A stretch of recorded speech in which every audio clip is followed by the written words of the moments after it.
করছি সকলে অনেক ভালো আছেন। তো আজকে আপনাদের সাথে আমি শেয়ার করব আমার সকালের রুটিনটা। আমি ঘুম থেকে উঠি 11টা বাজে উঠি। তো উঠে আমার মা আমাকে ফ্রেশ করার জন্য নিয়ে আসে। তো এখানে আমি এখন দাঁত ব্রাশ করে নিচ্ছি। আমি প্রথমে দাঁত ব্রাশ করে নিলাম। তো আমার মা বললো যে আমার দাঁত ব্রাশ করা নাকি হয়নি। তো আমার মা আমাকে আবার দাঁত ব্রাশ করিয়ে দিল।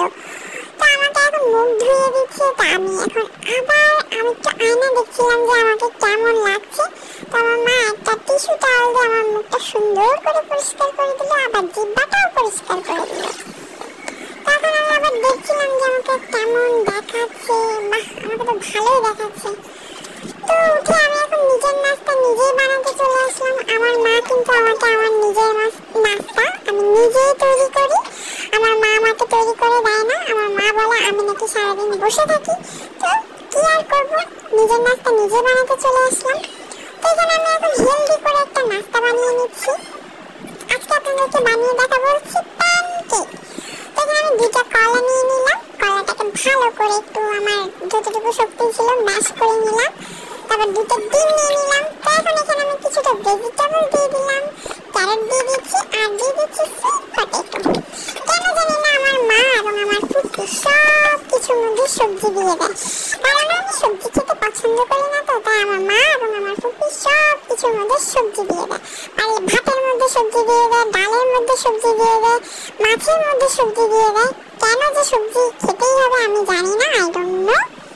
তো তারপরে এখানে আমি লিকুইড মিল্ক দিয়ে দিলাম। তো সাদা কি যেন একটা পাউডার দিল, আমি চিন্তা করছি এটা আবার কি দিল।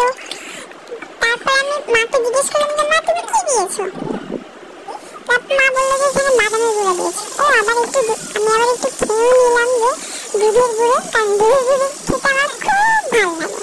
তো 1 চামচ একটু দুধের গুঁড়ো দিয়ে দিলাম একটু টেস্ট বাড়ানোর জন্য।